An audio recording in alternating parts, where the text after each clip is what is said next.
अगर मैं आपसे पूछूं कि क्या हम वास्तव में सत्य जानना चाहते हैं, और आप ही से क्यों, अगर मैं खुद से भी यह सवाल पूछूं, तो मैं ही क्या, ज़्यादातर लोग शायद इस सवाल का जवाब हाँ में ही देंगे। लेकिन प्रॉब्लम यह है कि सत्य के साथ मानवीय संबंध इतना भी सरल नहीं है, क्योंकि कुछ मामलों में तो हम सत्य का स्वागत करते हैं, लेकिन जब वही सत्य हमारे चाहत के विपरीत होता है या फिर हमारे कमजोरी या घिनौने पक्ष को उजागर करता है, तब हम उसे छिपाते हैं, उसे अस्वीकार करते हैं, और यहाँ तक कि अगर हमारे पास विकल्प होता तो हम उस सत्य को भूल भी जाना चाहते हैं। तो अब सवाल यह उठता है कि आखिर हमारा सत्य इतना विरोधाभासी क्यों है।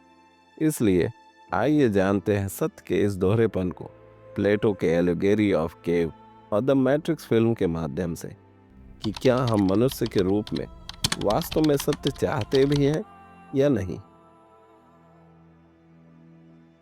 द मैट्रिक्स 1999 में वाचोवस्की द्वारा बनाई गई एक साइंस फिक्शन फिल्म है। इसकी कहानी तब शुरू होती है जब एक कंप्यूटर प्रोग्रामर थॉमस एंडरसन, जिसे हैकर के रूप में नियो के नाम से भी जाना जाता है, कुछ लोगों के द्वारा पकड़ लिया जाता है, और तब उसे ट्रिनिटी नामक दूसरे हैकर के द्वारा बचाया जाता है, जो उसे मॉर्फियस से मिलाती है, और वह उससे बताता है कि वह जिस दुनिया में रहता है वो मशीनों की बनाई हुई दुनिया है, जिसे मैट्रिक्स कहते हैं, जो बिल्कुल 90s के समय वाली दुनिया की तरह है। जबकि वास्तविक दुनिया में केवल एक मानव शहर बचा है, जिसका नाम सियोन है, और उसे भी मशीन नष्ट कर देना चाहती है, जिसे वही बचा सकता है, क्योंकि उसके पास कुछ खास ताकतें हैं। लेकिन उन शक्तियों को हासिल करने के लिए सबसे पहले उसे अपना सत्य जानना होगा, मैट्रिक्स के बारे में जानना होगा, और सबसे बड़ी बात यह उसे खुद जानना होगा। इसलिए नियो को दो गोलियों के रूप में एक विकल्प दिया जाता है, एक नीली और एक लाल।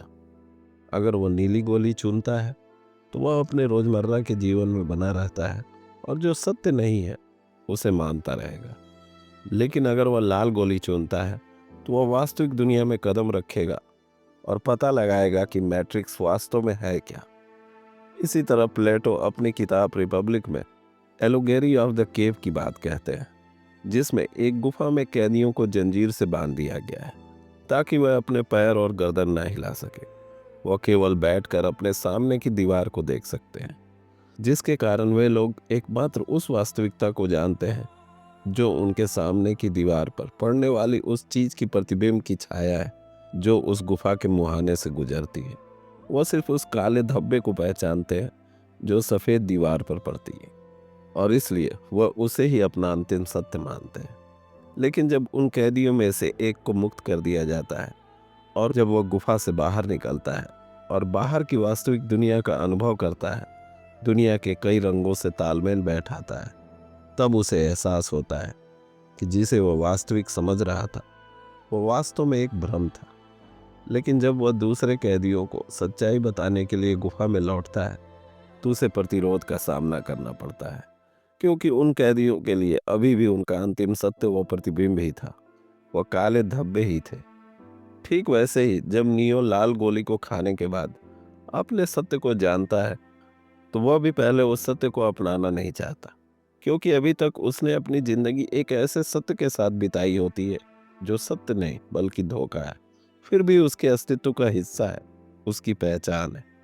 क्योंकि कुछ मामलों में सच्चाई इतनी भयानक होती है कि इसे स्वीकार करना व्यक्ति की पहचान को उसकी नींव तक हिला देती है, क्योंकि अपनी धारणा में इतना बड़ा बदलाव आमतौर पर लोगों को डराता है। जैसे नियो के लिए यह एक्सेप्ट कर पाना ही मुश्किल था कि अभी तक वह एक काल्पनिक दुनिया में जी रहा था। उन कैदियों के लिए यह एक्सेप्ट कर पाना ही मुश्किल था कि उन काले धब्बों और निशानों के अलावा भी दूसरे रंग हैं, जीवन है।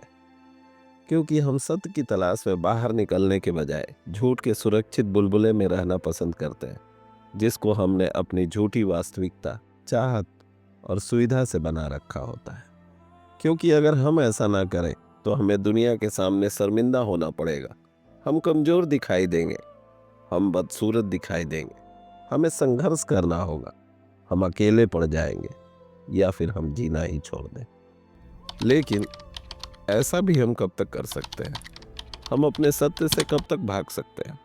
जैसे जब तक उन सभी कैदियों को उस गुफा से नहीं छोड़ दिया जाता, तब तक वह इस भ्रम में जी सकते हैं कि वह आदमी गलत कह रहा है। लेकिन जैसे ही वह उस गुफा से बाहर निकलेंगे, उनका सारा भ्रम टूट जाएगा। जबकि द मैट्रिक्स फिल्म में नियो भले ही उस अंधेरे दुनिया में फंसा हुआ है, लेकिन वह अपनी मुक्ति से काफी खुश है, क्योंकि नियो को उसमें अर्थ मिलता है। जबकि वहीं पर इस फिल्म का दूसरा कैरेक्टर साइफर को लाल गोली खाने का अफसोस है। वह उस सत्य से खुश नहीं है। वह इस बात से खुश नहीं है कि ट्रिनिटी नियो से प्यार करती है, क्योंकि यह सत्य उसकी ईर्ष्या को जगाता है। यह सत्य उसके अंदर के घिनौने इंसान को जगाता है, जो उसे अपने साथियों को धोखा देने के लिए उकसाता है, जो उसे फिर से उस बनावटी दुनिया में जाने के लिए प्रेरित करता है। और यही कारण है कि हम अपनी दर्दनाक सच्चाई को नकारते हैं। ठीक उसी तरह जैसे हम दिन भर अपने मोबाइल पर या अपने आसपास ऐसी चीज़ों को सत्य मानते हैं जो हमें खुशी देती हैं, ना कि उन चीज़ों को जो वाकई में सत्य हो। और इसका रीज़न बिल्कुल साफ है, क्योंकि सत्य की खोज हमें संदेह में डालती है, हमें हमारे कंफर्ट जोन से बाहर निकालती है, संघर्ष और दुख की तरफ ले जाती है। इसलिए इस सवाल का जवाब कि क्या हम सत्य चाहते हैं, इसका उत्तर इस बात पर निर्भर करता है कि सत्य किस रूप में हमारे सामने आता है या इसके परिणाम क्या होंगे। जैसे नियो के लिए उसका सत्य उसके जीवन के अर्थ के रूप में आया, जिसका परिणाम यह हुआ कि उसने इंसानियत के लिए लड़ाई लड़ी। जबकि साइफर के लिए उसका सत्य निराशादायक था, जिसका परिणाम उसकी ईर्ष्या थी। और शायद इस फिल्म में इसलिए एक जगह वह एजेंट कहता है कि जब हमने पहले इंसानों के लिए दुनिया बनाई थी तो वह स्वर्ग जैसी थी, जहाँ सब कुछ अच्छा था। लेकिन कुछ दिन बाद इंसान अपने जीवन से बोर होने लगे, उनके लिए जीवन का कोई उद्देश्य नहीं बचा। और तब हमने उस दुनिया को संघर्ष, दर्द, दुख, पीड़ा और स्वार्थ जैसे इमोशन के साथ फिर से रिप्रोग्राम किया। तब वह दुनिया फिर से उस दुनिया की तरह बन गई जैसा रियल वर्ल्ड हुआ करता था। तो कुल मिलाकर जब बात सत्य की होती है तो हम लोग बहुत अवसरवादी लगते हैं। हम एक सत्य चाहते हैं, जरूरी नहीं कि वो पूरा सत्य हो। बेसिकली हम एक ऐसी कहानी चाहते हैं जिस पर हम विश्वास करें, जिससे हम जुड़ सके, जिसे हम दूसरों को सुना सके और जो हमें अर्थ और अपनेपन का एहसास करा सके। Thank you and best of luck.